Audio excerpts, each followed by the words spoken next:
পুরনো বন্ধু ভারতকে পাশ কাটিয়ে পাকিস্তানের সাথে নতুন প্রতিরক্ষা চুক্তি করতে যাচ্ছে বাংলাদেশ। দক্ষিণ এশিয়ার ভূ রাজনীতিতে কি শুরু হতে যাচ্ছে নতুন খেলা?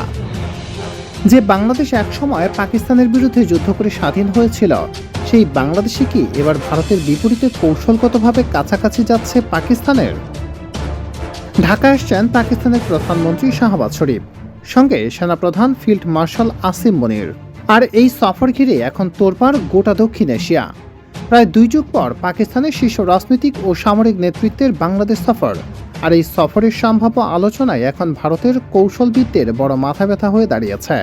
কারণ ইসলামাবাদ ভিত্তিক একাধিক প্রতিবেদনে দাবি করা হচ্ছে বাংলাদেশ ও পাকিস্তানের মধ্যে হতে পারে ঐতিহাসিক প্রতিরক্ষা সহযোগিতা চুক্তি, যেখানে শুধু সামরিক সম্পর্ক নয়, থাকতে পারে যৌথ প্রতিরক্ষা কাঠামোর ইঙ্গিতও।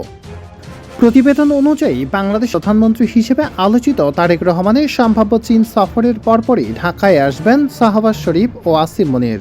এই সফরকে ঘিরে আলোচনা হচ্ছে কয়েক গুরুত্বপূর্ণ বিষয়: প্রতিরক্ষা প্রযুক্তি সহযোগিতা, ড্রোন ও ক্ষেপণাস্ত্র প্রযুক্তি, সামরিক প্রশিক্ষণ, অস্ত্র উৎপাদন সক্ষমতা বৃদ্ধি এবং বাংলাদেশ অর্ডিন্যান্স ফ্যাক্টরির আধুনিকায়ন। ইতোমধ্যেই পাকিস্তানের সর্বোচ্চ পর্যায়ের সামরিক প্রতিনিধি দল বাংলাদেশ অর্ডিন্যান্স ফ্যাক্টরি পরিদর্শন করেছেন বলে বিভিন্ন সূত্রে জানা গেছে। বিশ্লেষকরা বলছেন, বাংলাদেশ যদি পাকিস্তানের সঙ্গে প্রতিরক্ষা শিল্পে যৌথ উৎপাদনে যায়, তাহলে সেটি হবে দক্ষিণ এশিয়ার কৌশলগত ভারসাম্যের বড় পরিবর্তনের সূচনা।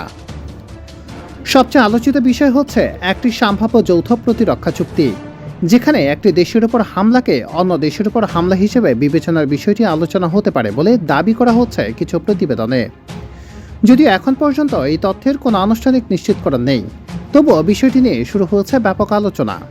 কারণ এমন কিছু বাস্তবে রূপ নিলে ভারতের আঞ্চলিক প্রভাব ও নিরাপত্তা কৌশল বড় চাপ তৈরি করতে পারে।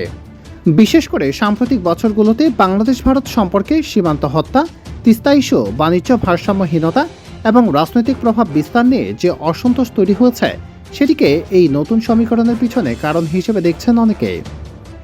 অন্যদিকে পাকিস্তানও দক্ষিণ এশিয়ার নিজেদের প্রভাব পুনরুদ্ধারের সুযোগ খুঁজছে। চীন, তুরস্ক, সৌদি আরবের সঙ্গে ঘনিষ্ঠ সামরিক সম্পর্কের পর এবার বাংলাদেশের সঙ্গে নতুন কৌশলগত সম্পর্ক করার চেষ্টা করছে ইসলামাবাদ, এমন বিশ্লেষণও উঠে আসছে আন্তর্জাতিক মহলে। তবে প্রশ্ন উঠছে, বাংলাদেশ কি সত্যি পাকিস্তানের সঙ্গে এত গভীর সামরিক সম্পর্কে যাবে? কারণ 1971 সালে স্মৃতি এখনও বাংলাদেশের ইতিহাসে সবচেয়ে বেদনাদায়ক অধ্যায়। পাকিস্তানি বাহিনীর গণহত্যা, নির্যাতন, ধর্ষণ এবং স্বাধীনতা যুদ্ধের ক্ষত এখনও পুরোপুরি মুছে যায়নি। 1974 সালে জুলফিকার আলী ভুট্টো এবং 2002 সালে পারভেজ মোশাররফ বাংলাদেশের কাছে দুঃখ প্রকাশ করেছিলেন, কিন্তু আনুষ্ঠানিক রাষ্ট্রীয় ক্ষমা এখনও দেয়নি পাকিস্তান। আর তাই শাহবাজ শরীফ ও আসিম মনিরের সম্ভাব্য সফর ঘিরে নতুন করে জোরালো হচ্ছে সেই প্রশ্ন, ক্ষমা ছাড়া কি নতুন সম্পর্ক সম্ভব?